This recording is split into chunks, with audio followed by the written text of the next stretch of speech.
WhatsApp people, जय Hind, welcome back to another video. तो आज आपके लिए लेके आया हूँ मैं Honda CB350 RS।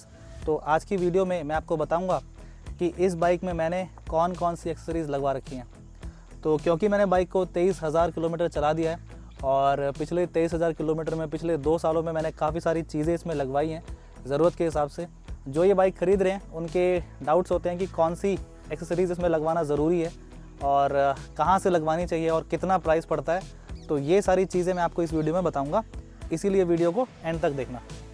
तो सबसे पहले बात करते हैं जो मोस्ट इम्पॉर्टेंट इसमें एक्सेसरी है जो आपको बाइक लेते ही लगवानी चाहिए, वो है इस बाइक का इंजन गार्ड। इंजन गार्ड बहुत ज़रूरी होता है क्योंकि इंजन जो है वो बाइक का हार्ट होता है और इंजन को प्रोटेक्ट करने के लिए इंजन गार्ड आप बाइक जिस दिन लें उस दिन ही लगवा लो या फिर जल्दी से जल्दी लगवा लो, क्योंकि ये बहुत ज़रूरी है। क्योंकि बाइक आपकी कहीं पे भी गिरती है, बाई चांस कहीं पे थोड़ा बहुत भी अगर गिरती है तो इंजन आपका एटलीस्ट उससे बच जाएगा।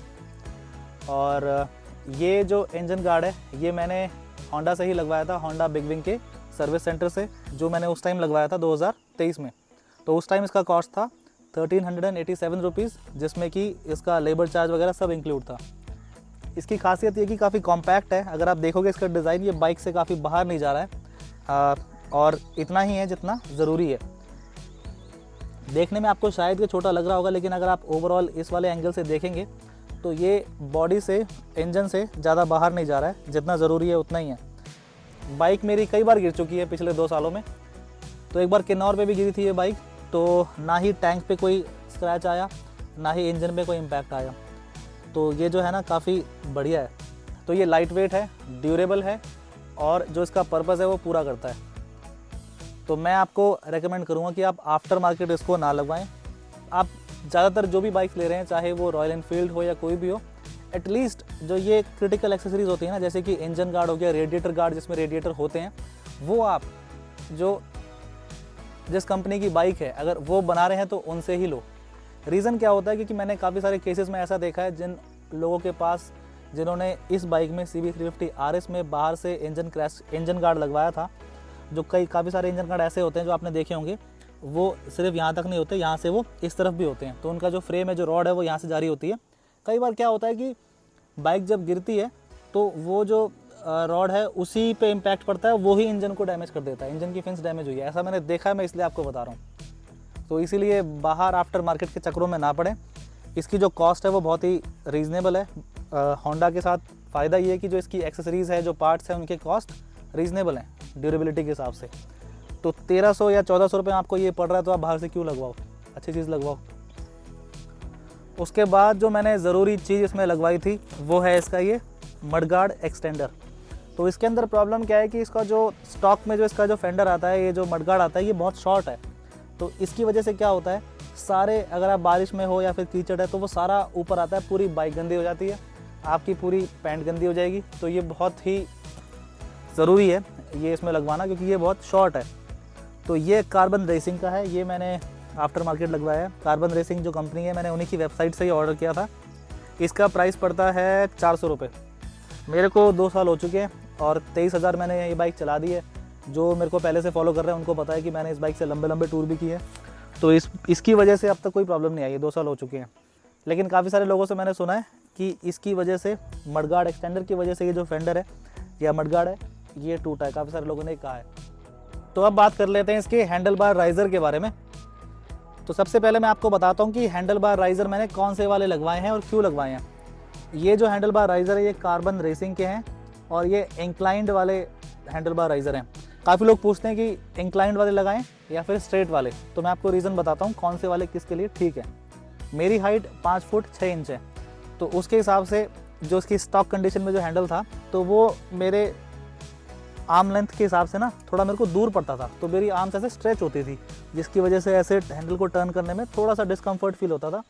और सिटी में तो ठीक है, लेकिन लॉन्ग राइड पे अगर आप जाओ तो थोड़ा सा काफ़ी ज़्यादा ऐसे स्ट्रेच होता था। इसकी वजह से मैंने इंक्लाइंड वाले लगाए हैं, जिसमें से हैंडल थोड़ा सा ऊंचा हुआ है और थोड़ा सा मेरे पास आया है, मतलब 1 इंच के आसपास आगे आया, पास आया। तो अब जो है मैं इसको ईजिली हैंडल को टर्न कर सकता हूँ। अब मेरी जो आर्म्स हैं वो स्ट्रेच नहीं है, रिलैक्सड हैं, कंफर्टेबल हैं। और जिनकी हाइट 5 फुट 8 इंच है या फिर 6 फीट है, उनको इंक्लाइंड वाले राइज़र की ज़रूरत नहीं है। उनके लिए या तो स्ट्रेट ठीक रहेंगे या फिर स्टॉक कंडीशन ठीक है। और वो डिपेंड करता है हर बंदे के हिसाब से। जैसे मेरा दोस्त है जो कैमरे के पीछे है फ़िलहाल अभी, उसकी हाइट 6 फुट 1 इंच है, तो उसके हिसाब से जो स्टॉक कंडीशन में जो एंगल बनता है ना थोड़ा सा आगे होके ऐसे वाला, वो उसके हिसाब से उसके लिए कंफर्टेबल है। क्यों? क्योंकि जब राइज़र लगाने के बाद उसके लिए ये बिल्कुल स्ट्रेट हो गया है, और स्ट्रेट लगाने से लॉन्ग रूट पे सारा जो आपका जो वेट है वो टेल बोन पे आता है, लोअर बैक आपकी पेन करती है उसकी वजह से। तो हैंडल बार राइज़र आपकी हाइट के अकॉर्डिंग है। अगर आपकी हाइट मेरे जितनी है या उससे कम है तो ही आपको इंक्लाइंड वाले जो राइज़र है वो लगवाने चाहिए। अगर आपकी हाइट 5-8 है या 6 फीट है तो आपको स्टॉक कंडीशन में आप बाइक चलाओ। अगर आपको फिर भी लगता है कि आपको थोड़ी सी हैंडल की जो हाइट है वो ऊंची करनी है तो आप स्ट्रेट वाले लगा सकते हो, आपके लिए इंक्लाइंड वाले नहीं है, क्योंकि इंक्लाइंड से वो पास आ जाएगा, फिर आपका जो एंगल है वो स्ट्रेट होगा और फिर आपकी लोअर बैक उससे हर्ट होगी।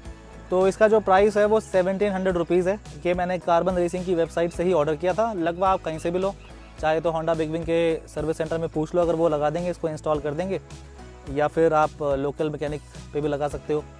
और इसमें लोगों का एक और डाउट होता है कि इसमें जो वायरिंग है क्या उनको रीराउट करना पड़ता है।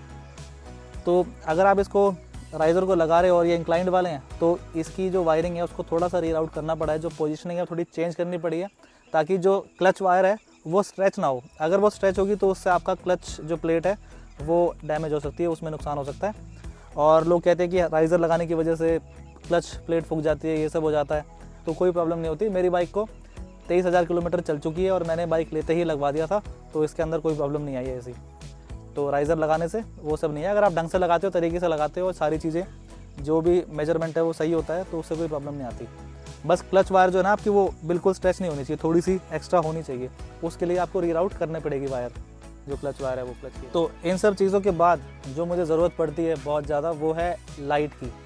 तो लाइट आपको पता है कि आजकल मैक्सिमम जो बाइक्स अभी जो आ रही है मार्केट में, उनकी जो हेडलाइट्स है वो बहुत ही कम है, उसका जो थ्रो है वो यूज़लेस है। तो इस बाइक को लेके अगर आप रात को ट्रैवल आप बाई चांस कर रहे हो या रात को राइड कर रहे हो तो इसकी लाइट बिल्कुल किसी काम की नहीं है। तो ऑक्स लाइट लगवाना इस बाइक में मजबूरी है, आपको लगवानी ही पड़ेगी। तो मैंने जो लगाई है ये है मैड डॉग कंपनी है और स्काउट एक्स इसका मॉडल है। तो मैड डॉग की स्काउट एक्स ये है जो 11,000 की मुझे लगभग पड़ी थी, मतलब फिटिंग वगैरह सब कुछ के साथ 11,000 समथिंग की पड़ी थी, जिसमें कि ये लाइट है, इसके जो क्लैम्प्स हैं ये सब है, और इसका जो स्विच है ये भी वाटर रेजिस्टेंट है, जो पूरी वायरिंग हार्नेस है वो भी वाटर रेजिस्टेंट है। तो ओवरऑल जो इसकी कॉस्टिंग है वो 11,000 थी विद फिटिंग।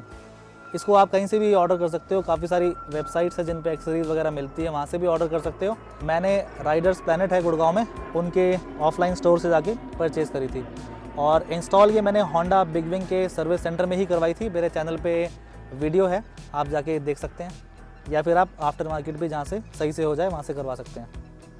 और इसमें ध्यान देने की बात यह है कि वायरिंग आपकी कट नहीं होनी चाहिए, कपलर टू कपलर फिटिंग होनी चाहिए। तो इसीलिए मैंने होंडा बिग विंग से ही करवाया था, जिसमें टैंक वगैरह पूरा उतार के जो बाइक की जहाँ से प्रॉपर जो वायरिंग फ्रेम के साथ जारी होती है चेसिस के साथ, वहाँ से इन्होंने इनकी वायरिंग सेट करी है। तो इसमें कहीं पे भी वायरिंग में कोई छेड़छाड़ नहीं हुई बाइक के साथ, वारंटी में कोई प्रॉब्लम नहीं आएगी उसकी वजह से, इसीलिए मैंने होंडा बिग विंग से ही करवाई थी।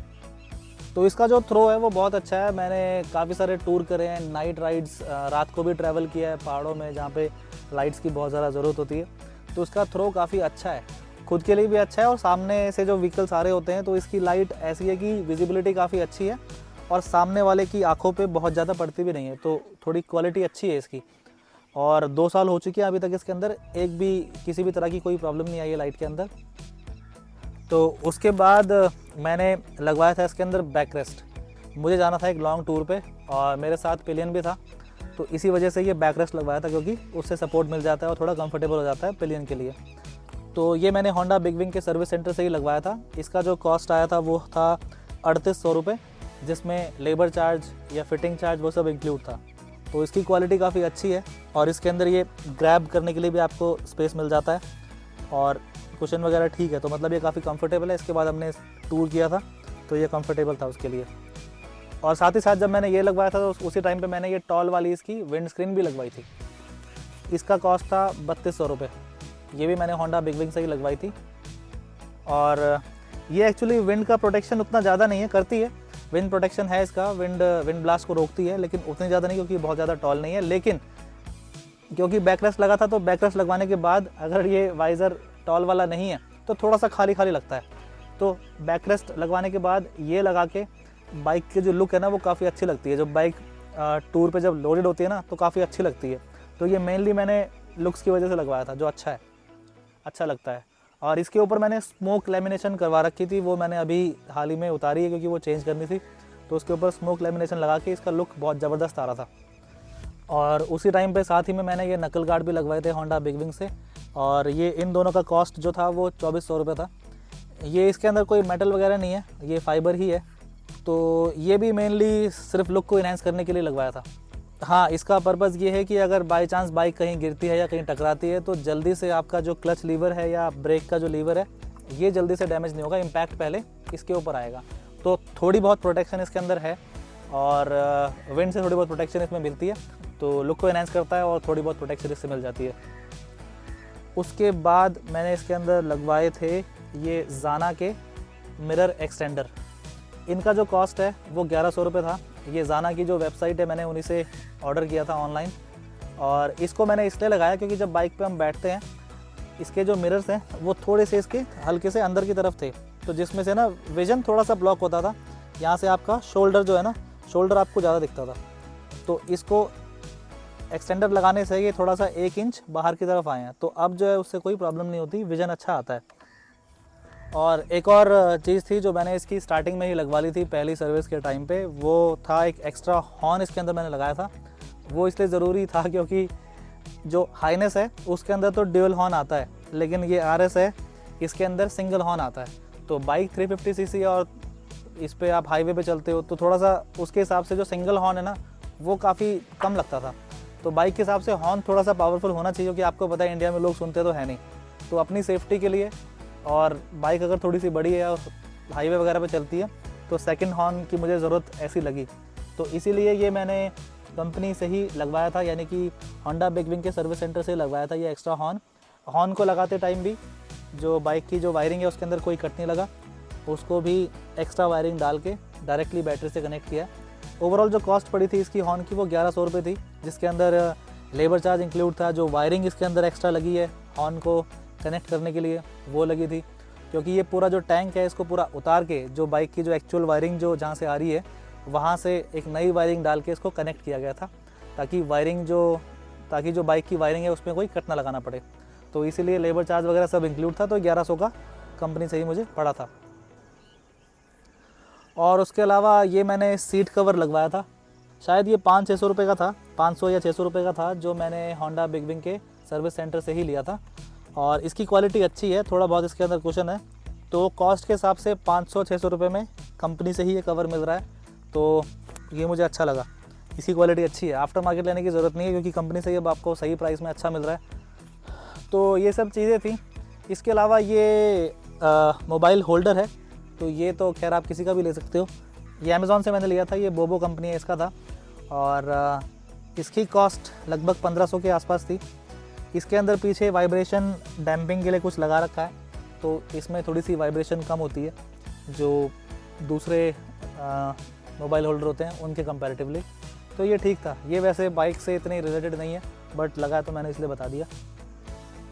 और पिछले 2-2.5 सालों में मैंने टैंक के ऊपर लैमिनेशन भी करवाई थी। फ़िलहाल लैमिनेशन मैंने हटा रखी है क्योंकि 8-10 महीने के बाद मैं लैमिनेशन चेंज कर देता हूँ, तो इस हफ्ते दोबारा इसके ऊपर लैमिनेशन करवानी है। तो लैमिनेशन इस टैंक पे 700-800 रुपये की हो जाती है। अलग अलग दुकान पे अलग अलग प्राइस हो सकता है, लेकिन आपको ये 600 से लेके 1000 के आसपास की पड़ जाएगी लैमिनेशन टैंक के ऊपर। तो लैमिनेशन कराने का फ़ायदा ये है कि जो स्क्रैचेस वगैरह पड़ते हैं उनसे बाइक बच जाती है और सस्ती होती है। आप साल भर के अंदर लैमिनेशन चेंज कर दो। PPF काफ़ी महंगी पड़ती है, तो उसका कोई सेंस बनता नहीं है। तो इसलिए लैमिनेशन 600 से 800 या 1000 रुपये में टैंक लैमिनेट हो जाता है, और वो 1 साल के लिए प्रोटेक्टेड है। 1 साल के अंदर अंदर आप लैमिनेशन चेंज कर दो, पेंट पे कोई नुकसान नहीं आता, क्योंकि मेरे पास घर में जो भी बाइक्स हैं सबके ऊपर करवा रखी है और मैं साल भर के अंदर चेंज कर देता हूँ। तो ये सब चीज़ें थी जो मैंने पिछले 23,000 किलोमीटर में बाइक में मैंने लगवाई हैं, और आई होप कि जो ये बाइक लेना चाह रहे हैं, जिन्होंने ये बाइक रिसेंटली ली है, उनके एक्सेसरीज़ को लेके काफ़ी सारे डाउट्स क्लियर हुए होंगे। और 23,000 किलोमीटर पे मैंने ऑनरशिप रिव्यू भी बनाया है, तो अगर आपको वो वीडियो देखनी है तो मेरे चैनल पे आप जाके देख सकते हैं। और ये वीडियो अगर आपको अच्छी लगी तो वीडियो को आप लाइक करो और कमेंट करके बताओ कि आपको और किस किस तरह की वीडियोस देखनी है इस बाइक के बारे में, या फिर इस चैनल पे और कौन कौन सी वीडियोस आप देखना चाहते हो। और चैनल को सब्सक्राइब कर लो। मैं आपसे मिलता हूँ किसी अगली वीडियो में, तब तक के लिए राइड सेफ, टेक केयर, जय हिंद, साइनिंग ऑफ।